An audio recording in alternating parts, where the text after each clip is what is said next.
Iqbal Singh from Lord Buddha public school Madhupur Sonbhadra. तो आज हम क्लास 4 और 5 को लेकर क्लास 4 और 5 को आज हम पढ़ाते हैं टेंस।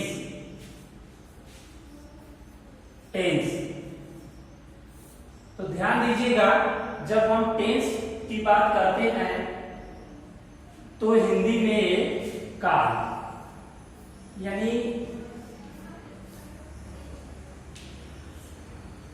हिंदी में इसको हम लोग काल कहते हैं। और सभी लोग जानते हैं, आप सभी लोग जानते हैं कि जो टेंस होता है यह 3 प्रकार का होता है।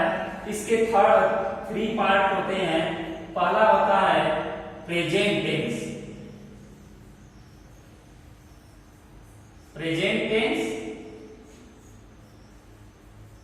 और दूसरा पार्ट इसका होता है पास्ट टेंस,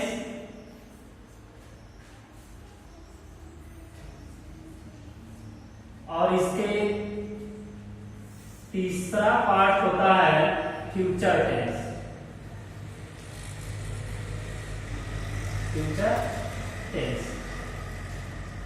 जैसे हम इसमें देखें कि जो हमारा प्रेजेंट टेंस होता है यह क्या होता है, तो जो हम लोग अभी वर्तमान में अभी भी जो भी काम कर रहे हैं या कुछ कर रहे हैं, वर्तमान में जो चल रहा है इसको हम लोग प्रेजेंट टेंस कहते हैं।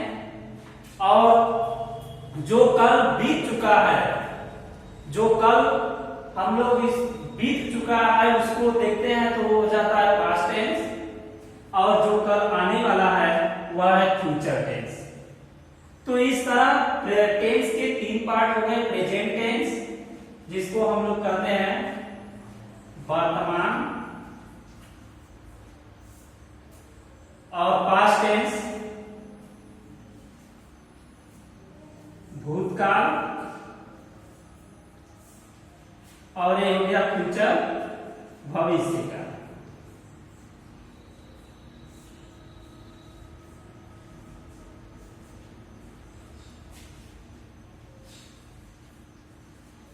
इस तरह टेंस के 3 पार्ट हो गए, प्रेजेंट टेंस, पास्ट टेंस और फ्यूचर टेंस। अब जब इसको हम लोग डिफिनेशन करते हैं, इसके आगे पार्ट को पढ़ते हैं तो इसमें कुल 4 पार्ट हो जाते हैं। पहला हो जाता है present indefinite tense, present indefinite,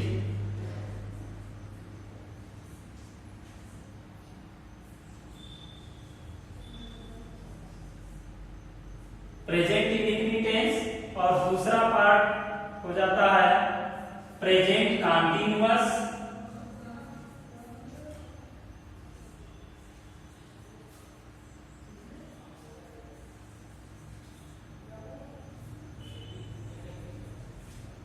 present continuous. तीसरा हो जाता है प्रेजेंट परफेक्ट टेंस,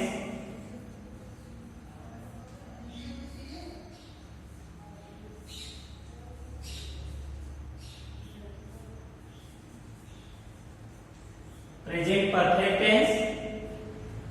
और इसके चौथा पार्ट हो जाता है present perfect continuous.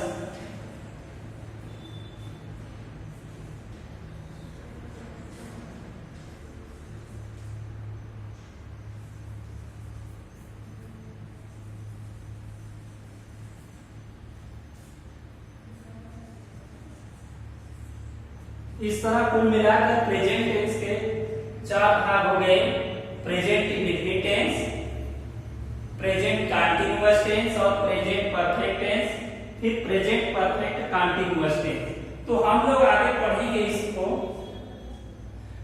Present indefinite tense.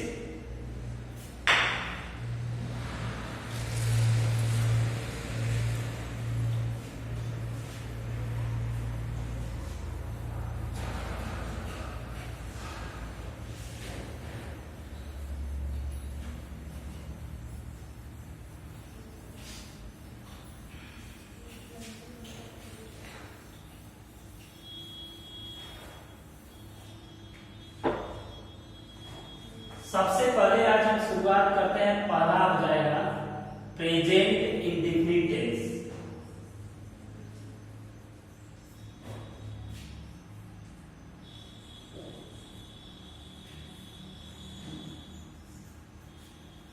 Present indefinite tense. देखते हैं प्रेजेंट इंडेफिनिट टेंस क्या होता है, कैसे हम पहचानेंगे कि यह प्रेजेंट इंडेफिनिट टेंस है। तो सबसे पहले हम लोग इसके इंट्रोडक्शन के बारे में जानते हैं कि इंट्रोडक्शन इसका क्या होता है। इंट्रोडक्शन, इसका इंट्रोडक्शन देखते हैं तो ये हो जाएगा कि जिस हिंदी वाक्य के अंत में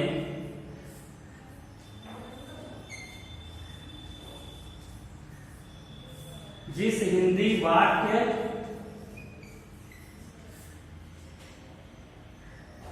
के अंत में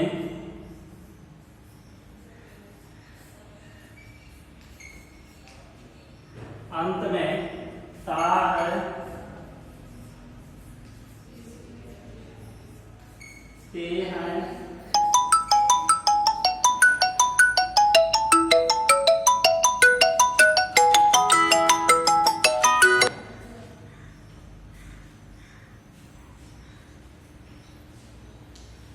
देखते हैं इसकी इंट्रोडक्शन में कि जिस हिंदी वाक्य के अंत में ता है, ते है, ती है,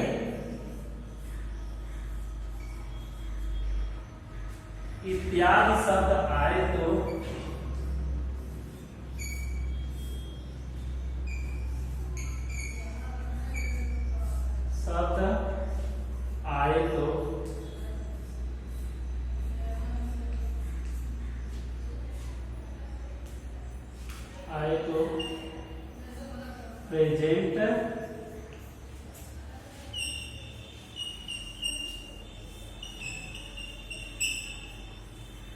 प्रेजेंट इंडेफिनिट टेंस कहलाता है।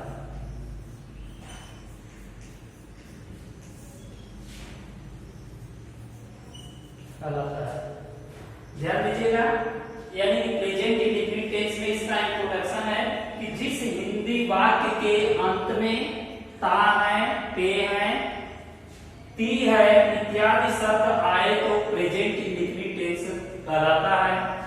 इस टेंस की हेल्पिंग पर इस टेंस की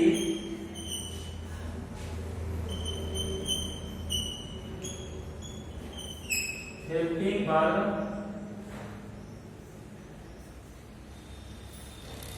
सिंगुलर नंबर के साथ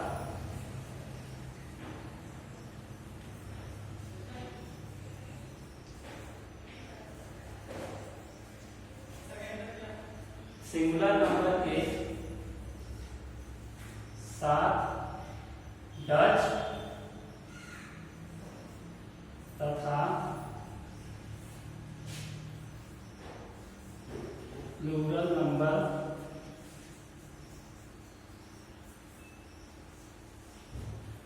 नंबर के साथ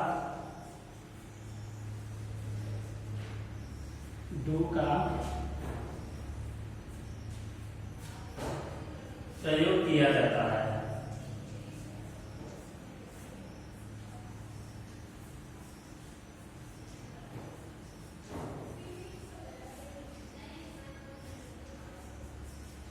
ध्यान दीजिएगा, इस टेंस की हेल्पिंग पर सिंगुलर नंबर, अगर हमारा सब्जेक्ट कर्ता जो है सिंगुलर नंबर यानी एक वचन का होता है तो उसके साथ हम लोग डज लगाएंगे। अगर ये प्लूरल नंबर होता है, सब्जेक्ट हमारा अगर प्लूरल नंबर यानी कि बहुवचन का होता है तो इसके साथ डू का प्रयोग करेंगे। देखिए आगे इसके सेंटेंस में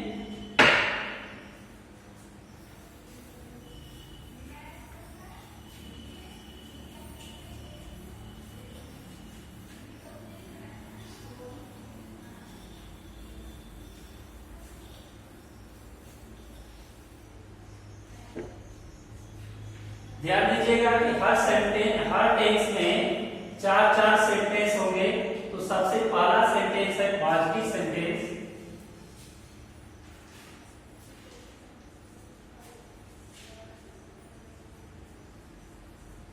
पॉजिटिव सेंटेंस का फार्मूला होता है फार्मूला है सब्जेक्ट, फिर उसके बाद इस टेंस की वर्ब। यहाँ पास्टिव सेंटेंस में एक चीज और ध्यान दीजिएगा, पास्टिव सेंटेंस में हेल्पिंग वर्ब और डू और डज का प्रयोग नहीं होता है, क्योंकि इसमें केवल वर्ब में हम लोग यस या ईएस फॉर्म लगा देंगे, फिर उसके बाद ऑब्जेक्ट, फिर रिमेन।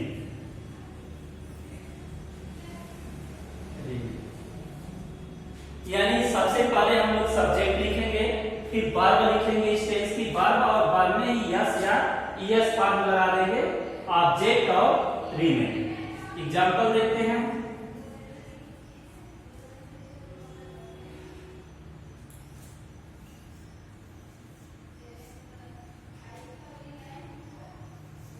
वह आगरा जाता है, वह आगरा जाता है। अब देखिए शुरू में बताया गया था इसके इंट्रोडक्शन में कि ये कैसे पहचानेंगे कि ये कौन सा टेंस है, तो यही बताया गया था कि जिस हिंदी वाक्य के अंत में ता है, ते है, ती है, यानी कि जिस हिंदी वाक्य के अंत में ता है, ते है, ती है, अगर इतने वर्ड आ जाते हैं तो हम लोग इसको पहचान लेंगे कि ये प्रेजेंट इंडेफिनिट टेंस है। और देखेंगे कि प्रेजेंट इंडेफिनिट टेंस का यहाँ पॉजिटिव सेंटेंस है। कैसे? क्योंकि इसमें नकारात्मक या इंट्रोगेटिव नहीं लगा है, इसलिए हम लोग इसको पहचान जाते हैं कि यह हमारा पॉजिटिव सेंटेंस है। और पॉजिटिव सेंटेंस में कहा गया है कि पॉजिटिव सेंटेंस में हम लोग हेल्पिंग वर्ब डू और डज का प्रयोग नहीं करेंगे, केवल वर्ब में यस या यस जुड़ेगा। तो सबसे पहले हमको बनाना है सब्जेक्ट, लेकिन हम सब्जेक्ट पहचानेंगे कैसे, ये ध्यान दीजिए कि सबसे पहले हम लोग को सब्जेक्ट बनाना और सब्जेक्ट पहचानेंगे कैसे। जैसे देखिए वह आगरा जाता है, अब तुरंत क्वेश्चन करिए कौन आगरा जाता है, कौन आगरा जाता है, वह आगरा जाता है, यानी कि कौन शब्द का अर्थ वह पूरा करता है, और यही वह हमारा सब्जेक्ट होगा। तो वह की इंग्लिश होती है ही, यानी वह आगरा जाता है, कौन आगरा जाता है, वह आगरा जाता है, यानी कि आगरा जाने का कार्य वह कर रहा है, तो यह वह जो है सब्जेक्ट हो गया। अब सब्जेक्ट हमारा देखेंगे कि यह सिंगुलर है कि प्लूरल है। तो ध्यान दीजिएगा कि ये जो वह है ही हमारा सिंगुलर है, क्योंकि वह अकेला है, वह व्यक्ति अकेला है, ही सिंगुलर हो गया। फिर उसके बाद हम लोग लिखेंगे वर्ब। वर्ब है जाना, पढ़ना, लिखना, सोना, गाना, दौड़ना, ये सब वर्ब है, यानी कि जाता है, जाता है यानी जाना, जाना, ये जाना शब्द क्या है, वर्ब हो गया। और जाना की इंग्लिश होती है गो, जाना की इंग्लिश गो होती है, तो ही गो। अब इसमें हमको लगाना है यस या ईएस, तो ध्यान दीजिएगा कि कहाँ यस लगता है और कहाँ ईएस लगता है। तो देखेंगे कि अगर A E I O U C H S H double S, अगर ए वर्ड है तो इनके अगर जिन वर्ग के अंत में A E I O U C H S H double S है तो उनके अंत में हम लोग लगा लेंगे ईएस, उनके अंत में ईएस लगा लेंगे। तो देख रहे हैं कि यहाँ ओ हमारा यहाँ है ओ, इसके अंत में ओ है, इसलिए हम लोग लगा लिए ईएस। ही गोज, वह जाता है, कहाँ जाता है, आगरा, यानी गो के बाद हमेशा एक टू लगा देते हैं। ही गोज, वह जाता है, कहाँ जाता है, आगरा, आगरा की मीनिंग लिख लेंगे आगरा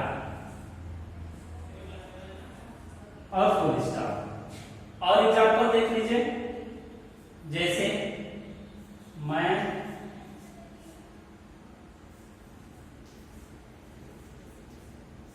केला खाता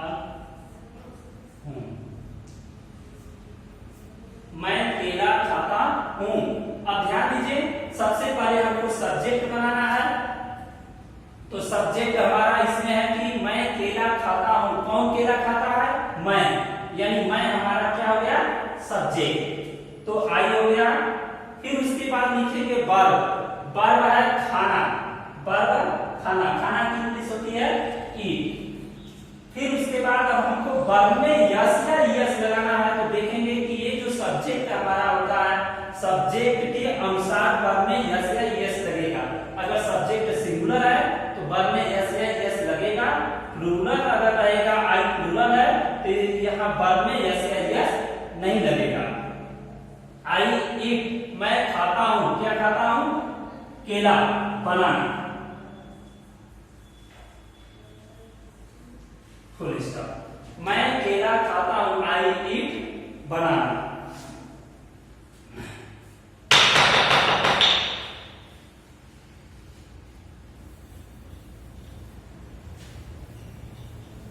और देख लीजिए एग्जाम्पल।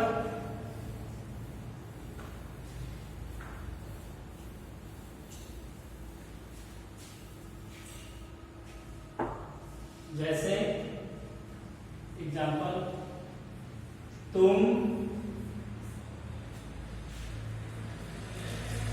शहर में रहते हो। तुम शहर में रहते हो। सबसे पहले हमको सब्जेक्ट बनाना है। सब्जेक्ट हो गया तुम, यानी ये हो गया यू। यू हो गया। फिर रहना, रहना की इंग्लिश होती है लिव, यू लिव। अब देखेंगे कि यू जो है हमारा प्लूरल नंबर है, इसलिए वर्ब में यस या यस नहीं लगेगा। क्यों? क्योंकि यू है प्लूरल नंबर, तो वर्ब में यस या यस नहीं लगेगा। यू लिव, तुम रहते हो। कहाँ रहते हो? शहर में, in the city. You live in the city, तुम शहर में रहते हो। तो इस तरह रहा है पास्टिव सेंटेंस। और पास्टिव सेंटेंस कंप्लीट हो गया। अब हम लोग देखते हैं इसके होमवर्क के बारे में। होमवर्क, होमवर्क पहला है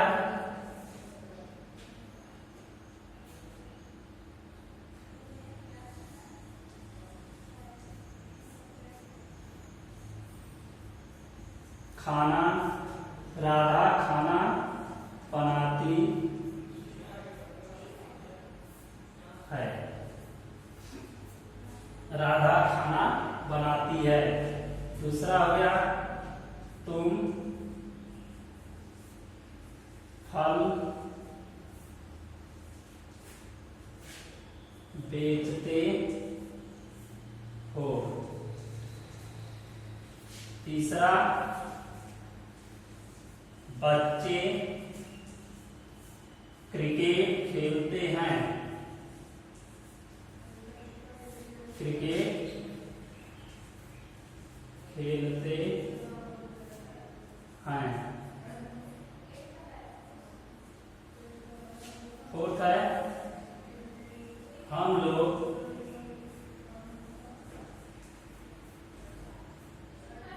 प्रतिदिन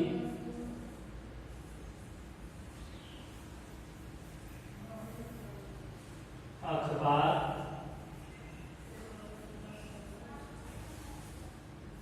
पढ़ते हैं। हम लोग प्रतिदिन अखबार पढ़ते हैं। फिफ्थ है,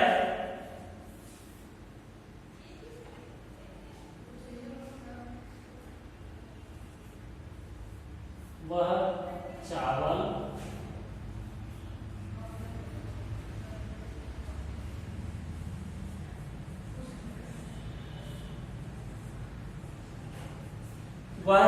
खाती। इस तरह ये